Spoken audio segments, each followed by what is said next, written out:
audience, and it is with my distinct pleasure that I get to introduce the headliner for this evening. Everyone, this is not just any headliner. This is one of the best comedians in the DMV, and you are going to love her. So please join me in welcoming to the microphone the very talented Hannah Piper, everyone.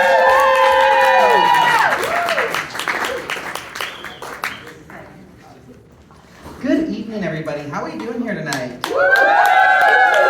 Awesome. I think I'm going to start with every stand-up comic's favorite topic, myself. Fact about me is I'm a trans woman. I think it's pretty fucking rad. Thank you. If you didn't clap for that, it means that you also reread Harry Potter without having a horrifying mental crisis as you try and reconcile the joy of childhood memories with the disgust you feel towards the one responsible for them. Sorry, not growling. I meant my mother. When I first figured out I was trans, I started telling my friends, and they all had really nice and supportive things to say, with one exception. See, something that really got to me, got under my skin. You know what it was? Oh, that's not surprising. Excuse me? That wasn't surprising to you, because it was surprising to me. If you'd figure this out, maybe you could have let me know and saved us all a lot of heartache. I think people find that strange, I didn't know I was trans, because there's definitely this image in the media that all trans people know we're trans from a very young age, which just wasn't the case for me. I knew I was trans the same way I think we all know we need to do something about global warming. Yeah, something is very wrong here. Not sure what, not sure what to do about it, but I have a feeling if I don't figure out real soon, we're all gonna have a way worse time with this later on. I'm also bi, which is cool. Thank you. People think that means that I have twice the opportunity for romance. But I think it's more like twice the opportunity for rejection. Yeah. I think the problem is that I prefer women, but I don't know how to tell when they're flirting with me or if they're just being nice. One time I thought this girl was really into me. Trying to say someone was doing her MLM. That's multi-level marketing. If you don't know it's a pyramid scheme, don't join those. Don't join those. This is a PSA. In the middle of my set, this wasn't scripted. Just don't join MLM. They're a scam. Anyways, men are easy. They walk up and they're like, "Hi, Mr. Tits. First name, can I see your?" But women are like, sorry, this is where the difference was to tell you what women do, but I still don't know.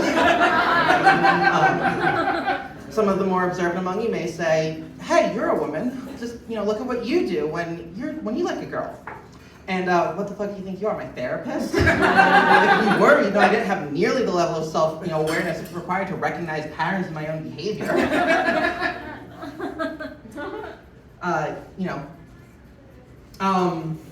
I finally made the switch recently from iPhone to Android. New phone. I got myself a Pixel. I like it. It's a good phone. Should have made the switch years ago. But right after I picked it up, they announced the new the new models, and they have all these cool new features. And I kind of regret not waiting a little bit longer now. We've all been there, right? That buyer's remorse. So I'm nervous about bottom surgery. Just I know. I've just been part of the dick ecosystem for so long. I have these dick accessories, if you will. They're all gonna be worthless overnight. I'm gonna have to buy new pussy accessories. It just sounds like so much work. And, I know all my friends that have made the switch, no, it's great, perfect, I have no regrets.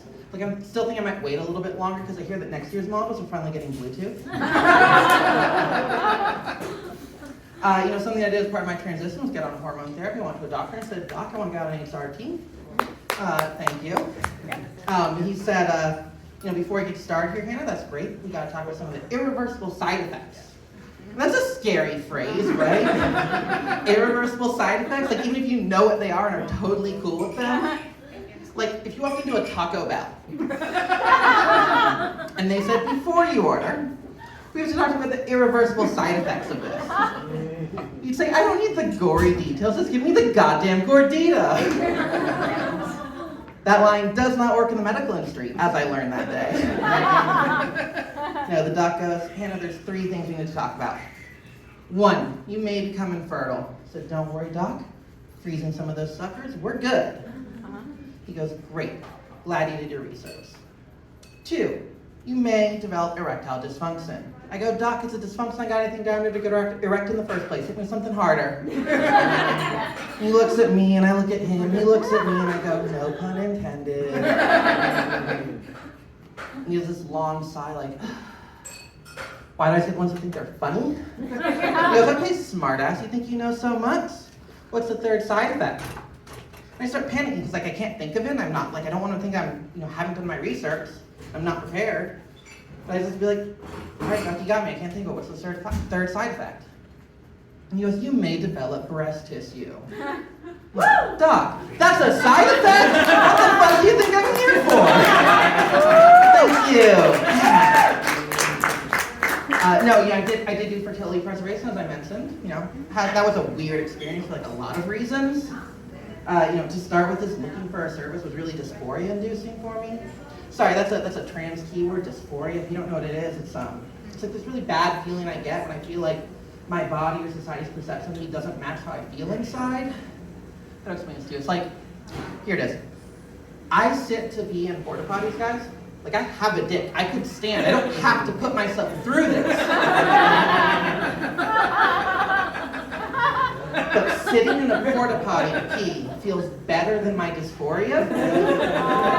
So just like think about that, and the next time you're in one of those like humid, shit-filled plastic boxes. Yeah, that's me. Anyways. So yeah, like I'm looking for all these services and they're all like, hey dude, you're gonna be a dad someday. Thinking about fertility? Super masculine. Because, cis men can't think about the future for like 5 seconds without being reminded, like, no, they're totally manly for doing this. Even something as simple as Lois has to be like, hey, you bulldog, this is specially formulated for men. It's got charcoal in it, like a grill.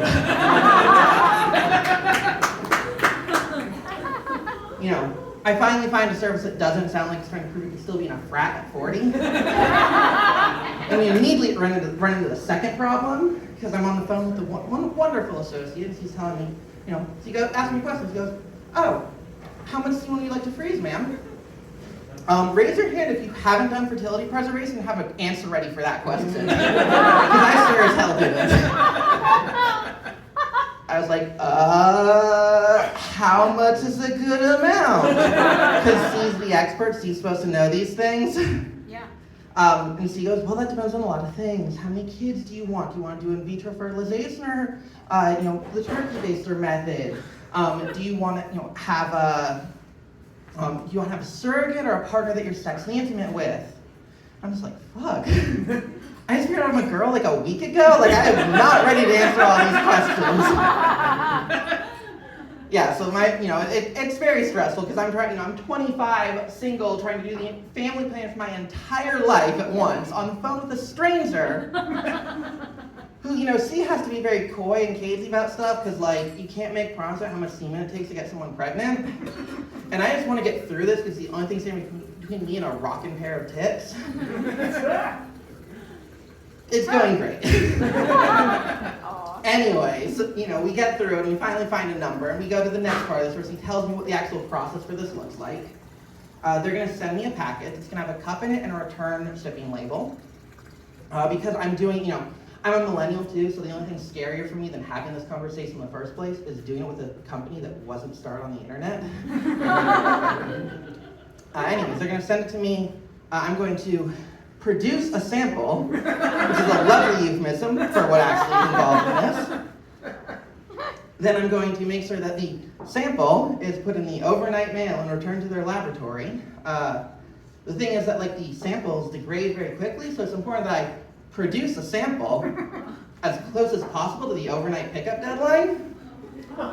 Let me translate this into real world terms for you guys. For several days, for a week or two, I had to step away from work at 3 p.m., go jerk off into a cup, and then race to CVS to make sure that my cum was in their hands by 4 p.m. when the FedEx guy got there. I heard what I said, don't worry about it. It was weird because I haven't had that much pressure on masturbation since I was a teen. I was in high school trying to finish before my mom got home. Anyways, I'm going to leave you guys on this, which is to say thank you for being such a great audience, being very supportive.